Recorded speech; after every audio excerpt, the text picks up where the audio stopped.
हिंदी प्रेमी YouTube channel में आप सभी का हार्दिक स्वागत अभिनंदन। आज के इस कड़ी में हम सभी हिंदी समाचार पत्रों की चुनौतियां के बारे में जानने वाले हैं। स्वतंत्रता प्राप्ति के पश्चात भारतीयों के जीवन मूल्य में बहुत तेजी से बदलाव आया और जो कल तक नेताओं की जो त्यागी पीढ़ी थी वह लगभग भोगी बनना प्रारंभ कर दिया और सत्ता लोलुप कुछ नेताओं ने, कुछ अधिकारियों ने राजनीतिक और सत्ता को अधिक धनोपार्जन का हथियार बना लिया और उनकी देखा देखी जनसाधारण भी स्वार्थ के घेरे में घिर कर रह गया।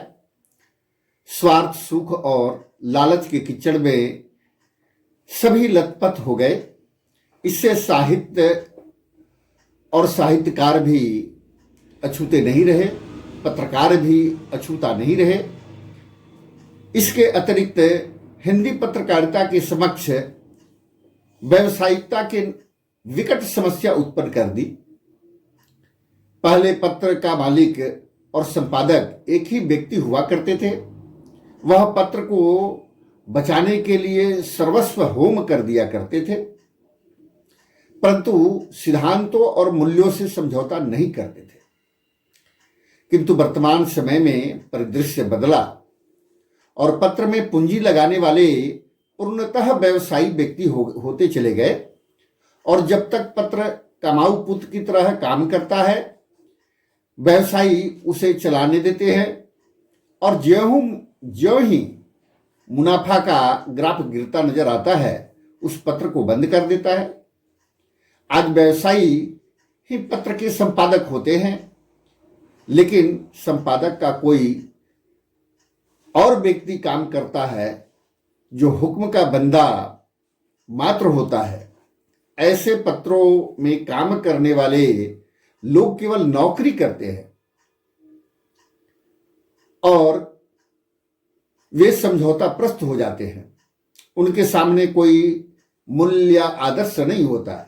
पत्र के स्वामी का मूल्य और आदर्श ही उनके लिए मूल्य और आदर्श होता है।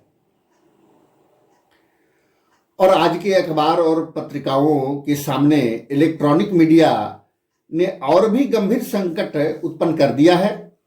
कंप्यूटर युग में इलेक्ट्रॉनिक अखबार और पत्रिका अस्तित्व में आ गए।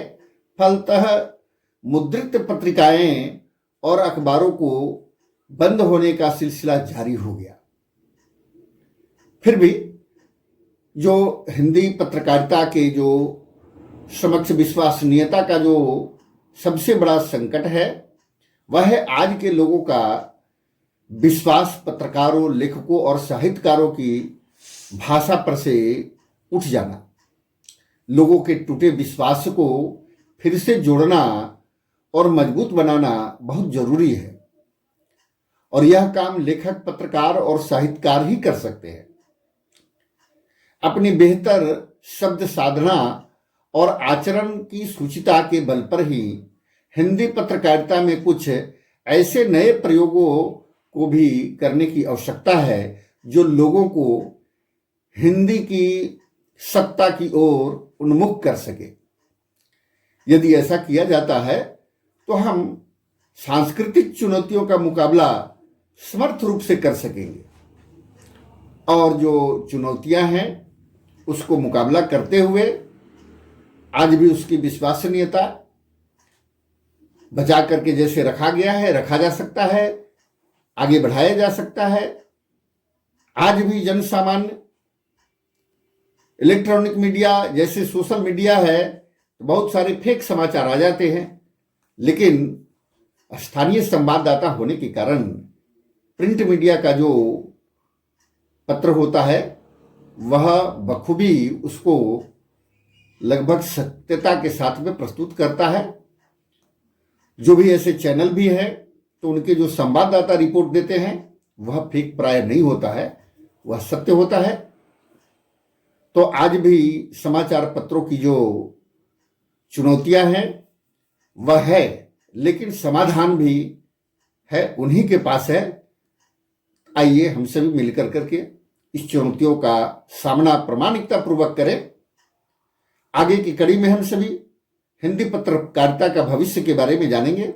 आज के लिए इतना ही। बहुत बहुत धन्यवाद। आभार।